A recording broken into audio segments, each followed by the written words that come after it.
بسم اللہ الرحمن الرحیم۔ السلام علیکم ورحمۃ اللہ۔ میں ہوں کاشف محمود، آپ دیکھ رہے ہیں اسلامک ہب آفیشیل۔ اللہ رب العزت نے مسائل کا حل اعمال میں رکھا ہے، اور اعمال اللہ رب العزت نے آقا پاک صلی اللہ علیہ وسلم کی مبارک زندگی میں سے ہمیں دیے ہیں، اور آپ صلی اللہ علیہ وسلم نے ان سب اعمال کو کر کے دکھایا ہے۔ تو جو انسان اللہ رب العزت کی فرما برداری والی زندگی گزارتا ہے، اللہ رب العزت کے احکامات کے مطابق، آقا پاک صلی اللہ علیہ وسلم کی مبارک سنتوں کے مطابق زندگی گزارتا ہے، یہ بندہ سکون میں رہتا ہے۔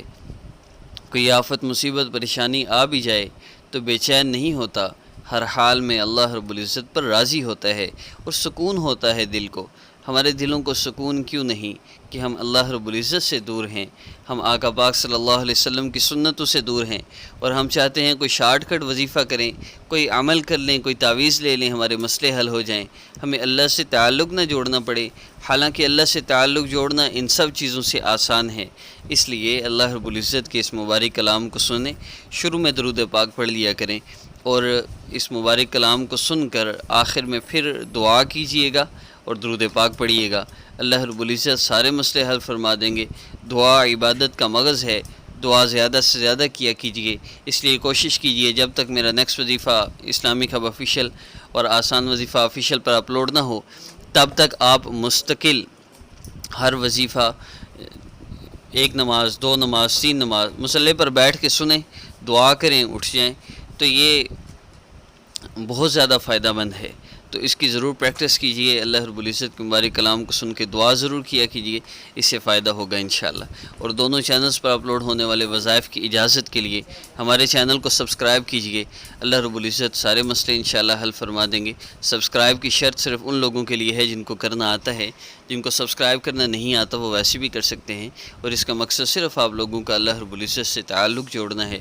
آپ سبسکرائب کریں گے، بار بار کلام الہی کو سنیں گے، جب آپ کے سامنے نوٹیفیکیشن آئے گا ظاہر سی بات ہے تو دل کر ہی آتا ہے، تو مسئلے بھی حل ہو جائیں گے انشاءاللہ۔ تو آئیے آغاز کرتے ہیں۔ بسم اللہ۔ لا الہ الا اللہ محمد رسول اللہ۔ اشہد ان لا الہ الا اللہ وحدہ لا شریک لہ واشہد ان محمدا عبدہ ورسولہ۔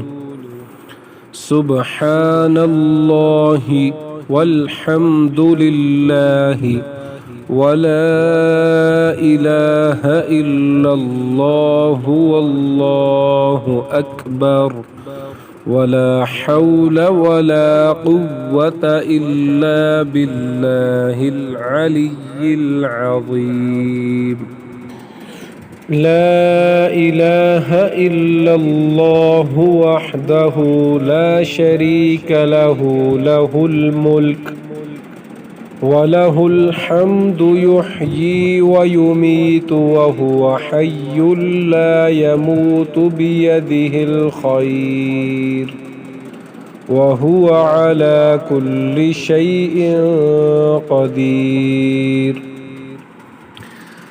أستغفر الله ربي من كل ذنب أذنبته عمدا أو خطأ سرا أو علانية، وأتوب إليه من الذنب الذي أعلم ومن الذنب الذي لا أعلم، ومن الذنب الذي لا أعلم، إنك أنت علام الغيوب وستار العيوب وغفار الذنوب، ولا حول ولا قوة إلا بالله العلي العظيم۔ اللهم إني أعوذ بك من أن أشرك بك شيئا وأنا أعلم به، وأستغفرك لما لا أعلم به تبت عنه وتبرأت من الكفر والشرك والكذب والغيبة والبدعة والنميمة والفواحش والبهتان والمعاصي كلها، وأسلمت وأقول لا إله إلا الله، لا إله إلا الله محمد رسول الله. بسم الله الرحمن الرحيم. إذا جاء نصر الله والفتح ورأيت الناس يدخلون في دين الله أفواجا فسبح بحمد ربك واستغفره إنه كان توابا. بسم الله الرحمن الرحيم. تبت يدا أبي لهب وتب، ما أغنى عنه ماله وما كسب، سيصلى نارا ذات لهب وامرأته حمالة الحطب في جيدها حبل من مسد. بسم الله الرحمن الرحيم. قل هو الله أحد الله الصمد لم يلد ولم يولد ولم يكن له كفوا أحد. بسم الله الرحمن الرحيم. قل أعوذ برب الفلق من شر ما خلق ومن شر غاسق إذا وقب ومن شر النفاثات في العقد ومن شر حاسد إذا حسد. بسم الله الرحمن الرحيم. قل أعوذ برب الناس ملك الناس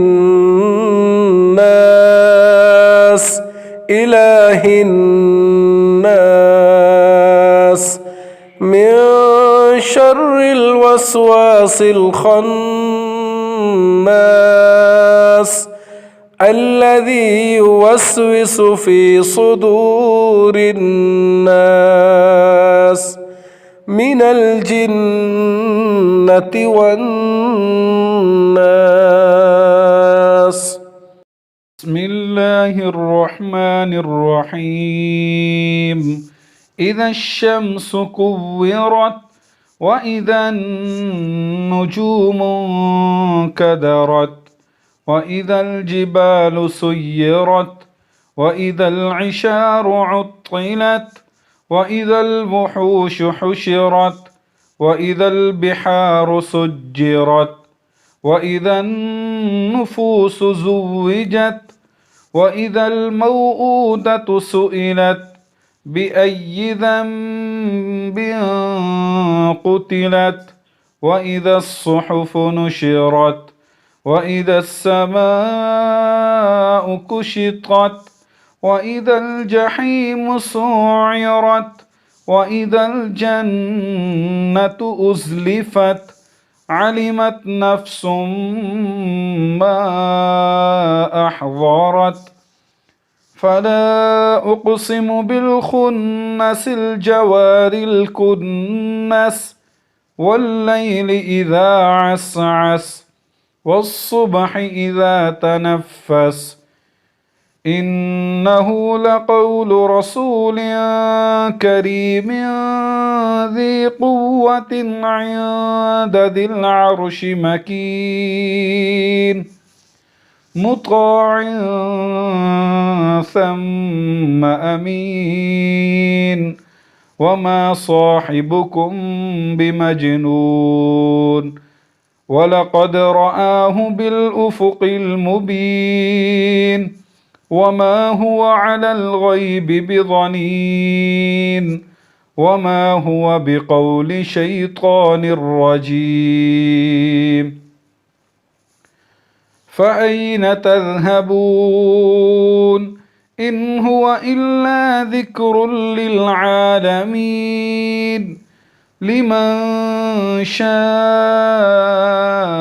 منكم أن يستقيم وما تشاءون إلا أن يشاء الله رب العالمين.